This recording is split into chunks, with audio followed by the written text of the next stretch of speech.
Bismillahirrahmanirrahim. Assalamualaikum warahmatullahi wabarakatuh. Waalaikumsalam. Halo everyone, good morning.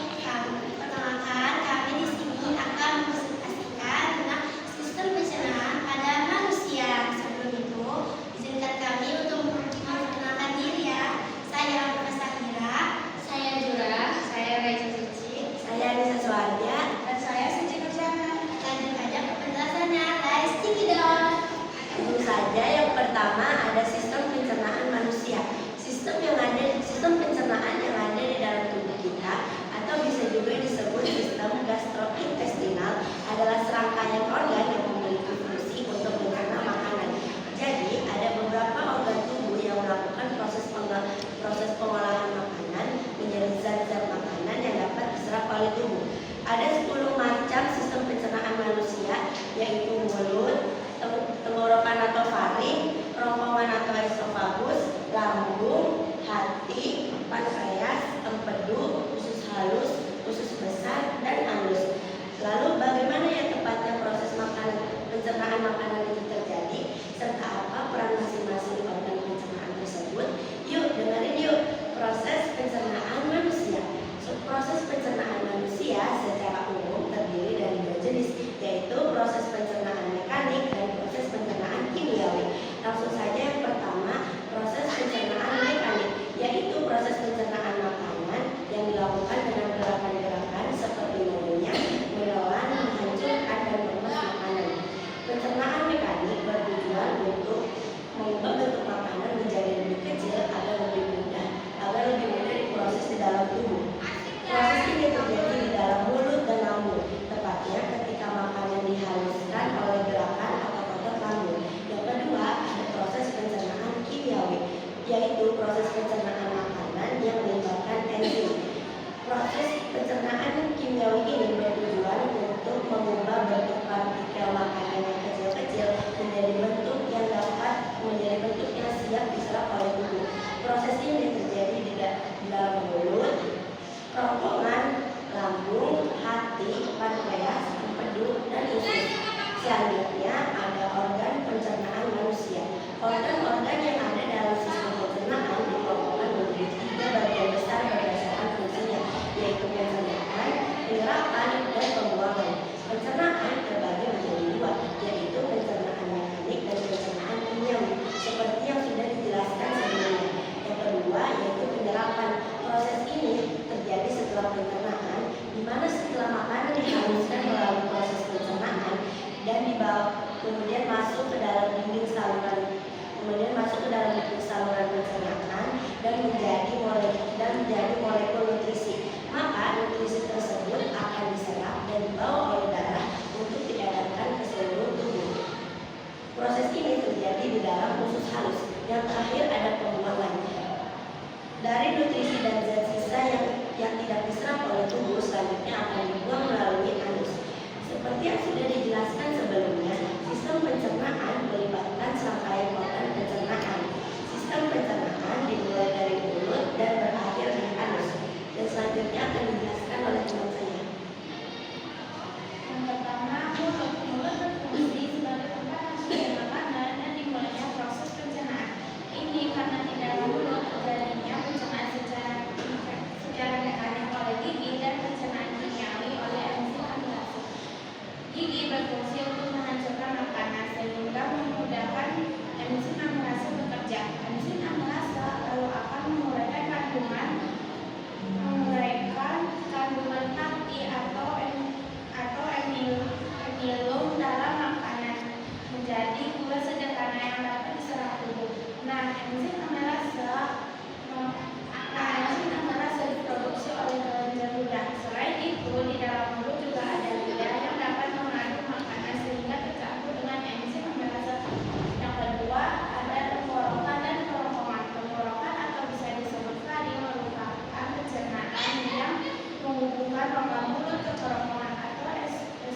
lambung ini dihasilkan dari sekelenjar dinding lambung. Nah, pita lambung ini terdiri dari pepsin, enzim yang fungsinya memecah protein menjadi asam amino, renin, enzim yang fungsinya mengubah protein menjadi kasein, dan asam klorida atau HCl, asam yang berfungsi untuk membunuh kuman atau bakteri pada makanan dan mengaktifkan pepsinogen menjadi pepsin.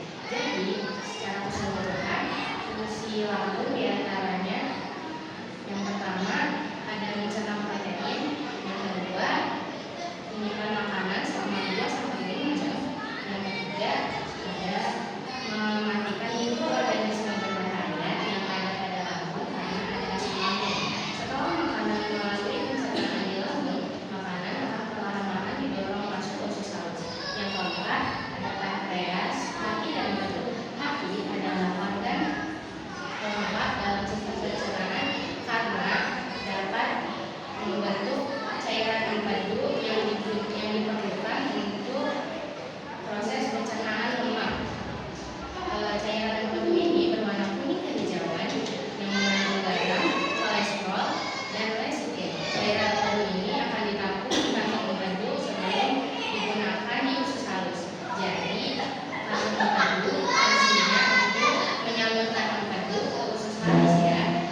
dan